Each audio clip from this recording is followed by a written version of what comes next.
Hi, welcome to Elbow Guitar Tuition again today, because today's the 45th anniversary of Stay in Class by Judas Priest. As I mentioned in my Van Halen feature, how bizarre is that? My two favourite albums released on the same day in the same year.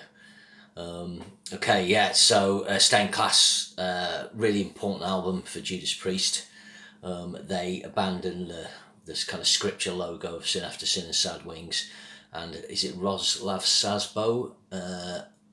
Roslav Sasbo, I can't pronounce his name, sorry, but he designed the album cover for this and the new logo, which is the classic Priest jagged logo. So the imagery on this album finds Priest going a more streamlined sci-fi direction.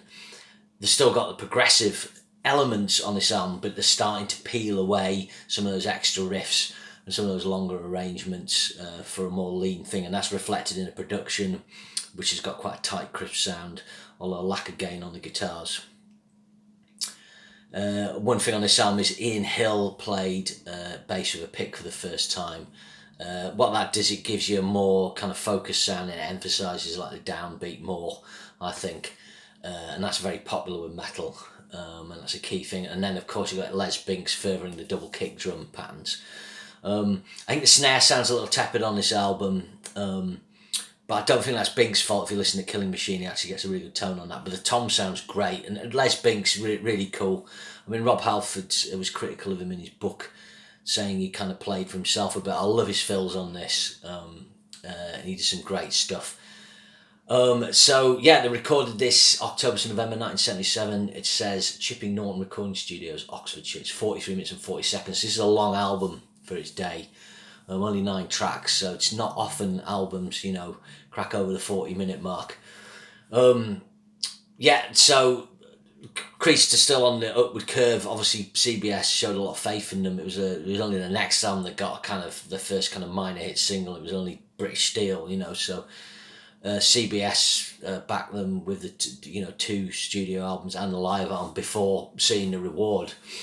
And that's how long it took back then. So opening track is Exciter, all-time classic proto-speed metal track.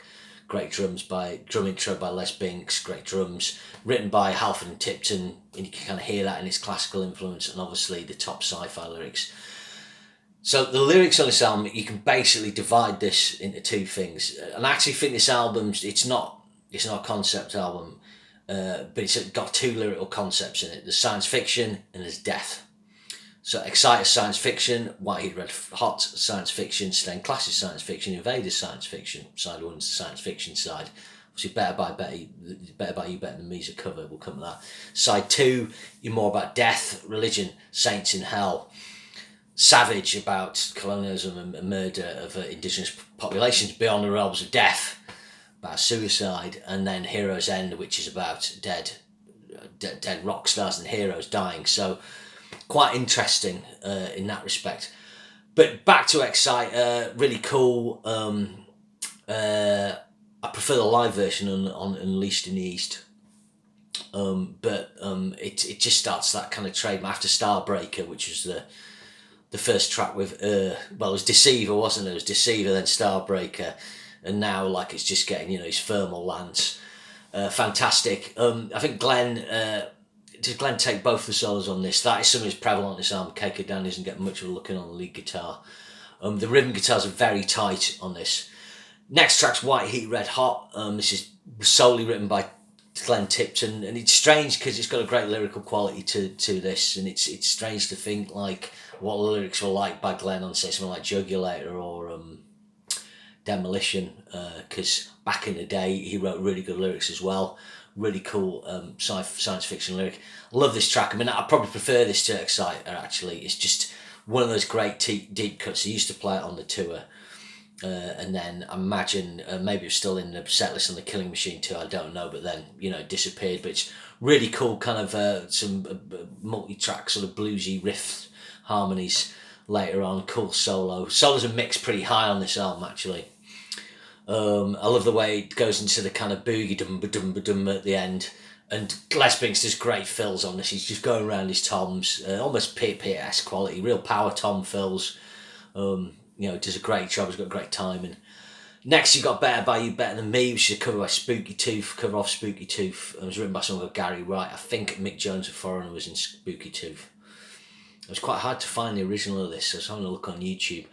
This was done because the record company felt they needed a single. If you actually think about it, I said like the album was 43 minutes, this track's 3:24. So the album would have been 8 tracks, 40 minutes, like Sin After Sin. But the record companies wanted a single, so they went and did this with James Guthrie, a different producer, and I liked him so much that he did the next album, which was a good move, because he's better than Dennis McKay. Although I know they were happy with sort of Dennis McKay, the kind of drum sound and cleanness he got. It's a great cover version, it's really good, the bridge especially. Everybody, really good. It's a great Priest track. They make it their own. Track 4's probably my favourite track on the album. It's the title track, Staying Class. Again, they stopped playing this live pretty early on. Halford brought it back for his Live Insurrection album. This is awesome. It's got awesome lyrics. Halford and Tipton write it. I'm guessing Halford did the lyrics. I really like it. It's a great play on words as well. 5 minutes 19. The riffing on this, on the verses, are fantastic. If you listen to the track, I think it's probably an F sharp. Brilliant. Superb solo by Tipton. I think you might do this little tap and bend thing as well. And it's got a cool kind of delay ending, that oscillating sound, and then that kind of matches that theme going into Invader. This is this and Heroes End are the only tracks never played live off this album. So Invader's one of the weaker tracks. I used to not like it that much, but it's great. It's got it's a little tepid, the riff, but the chorus is great. It's quite happy and jolly. It's kind of like, yeah, it's great, we're being invaded by an alien. But I do really like it. It's not the best solo on it. Actually, Ian Hill gets a co-write on this. This is the last time he would be marked as a co-writer, I believe. He did a little bit of writing in the early days, and then it just formed into the Tipton Halford Downing axis. So it's a great side one. Like I say, it finishes with both sides finish with the weaker tracks, but they're still really good. The good deep cut tracks. I enjoy them.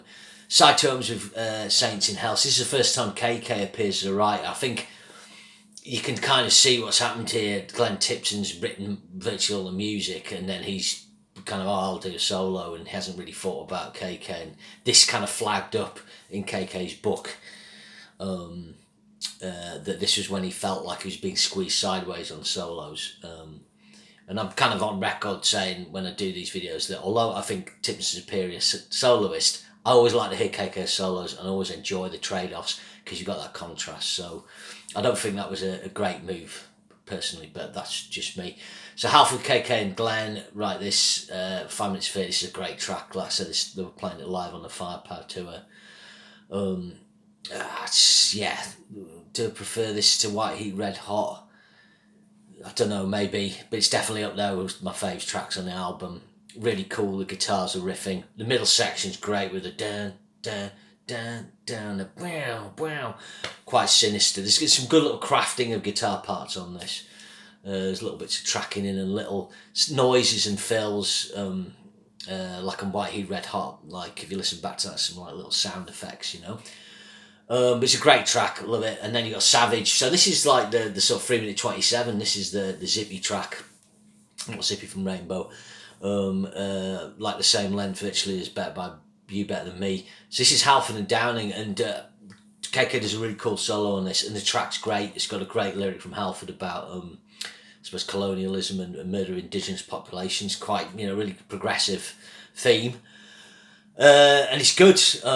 Got a great opening, a great scream. The album really benefits from it. It's another really cool deep cut, great Savage, just metal title. And then the all-time classic Beyond the Realms of Death. Toss-up, is this Priest's greatest sort of metal ballad, or is it Dreamer Deceiver? I don't know. It's a superb track, and this is one of the weirdest co-writes. It's Halford and Les Binks. So Les Binks, apparently he's left-handed. He picked up a guitar one day, flipped it over and played the opening riff. And then it went on from there. I wonder if Halford plays a bit of guitar, whether he wrote the other bits or maybe Binks had that, because essentially it's got 3 riffs. It's got the dun dun dun dun dun dun dun dun dun dun. Now you can play that easily with power fifths, you know, or maybe they came up with sort of parts and then KK and Glenn kind of adapted it. There's a very famous solo by Glenn Tipton on this, about a minute and a half. Plays one of the all-time great solos. Yeah, I imagine like Les Binks is probably happy he co-wrote this song because, you know, it'll get played and he probably gets a bit of income from it. 6 minutes 53, a seminal track in the history of metal. Nothing Else Matters, Fade to Black. Any number of songs owe something to this song. Because I mean, Sabbath never did ballads, but they were never like this. You know, this style of metal ballad is very important. Great outro solo from KK on this. And then it finishes with Heroes End, which is solely written by Tipton. Again, interesting lyrics. Quite a nice, interesting kind of chromatic, cyclical riff on this. Interesting middle bit where it breaks down, and it's got a cool kind of feedback solo ending. I don't know, I think it's Glenn does that. But yeah, it's all about like your heroes dying. It kind of references Janis Joplin and Jimi Hendrix, keeping in with the side 2 death thing.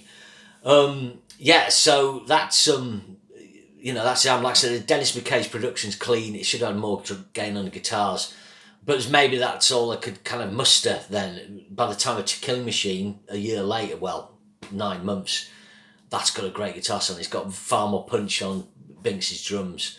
And when I come to review that, you know, you'll hear that, you know, I think that's a step up in terms of production style. But I'm just reading here, 3 weeks after the lawsuit wrapped up, the band kicked up into playing Better By You, Better Than Me. Yeah, that's interesting because the Better By You, Better Than Me track obviously was accused of backmasking and was using a lawsuit against the band, and it encouraged 2 kids to try and kill themselves and one succeeded. But so they actually did play Better By You, Better Than Me in sort of retaliation when the Painkiller tour started. Okay, I think that's kind of that's everything on that. It's certified gold in the US, made number 173, so it took a while to go gold. It was on the back of other successes, but it's maybe my favourite album of all time, and maybe my favourite Priest album. It can change, but yeah, 45 years old today. I first bought this second-hand copy, probably 1981, something like that. So, stay in class, fantastic album. Thanks for checking it out.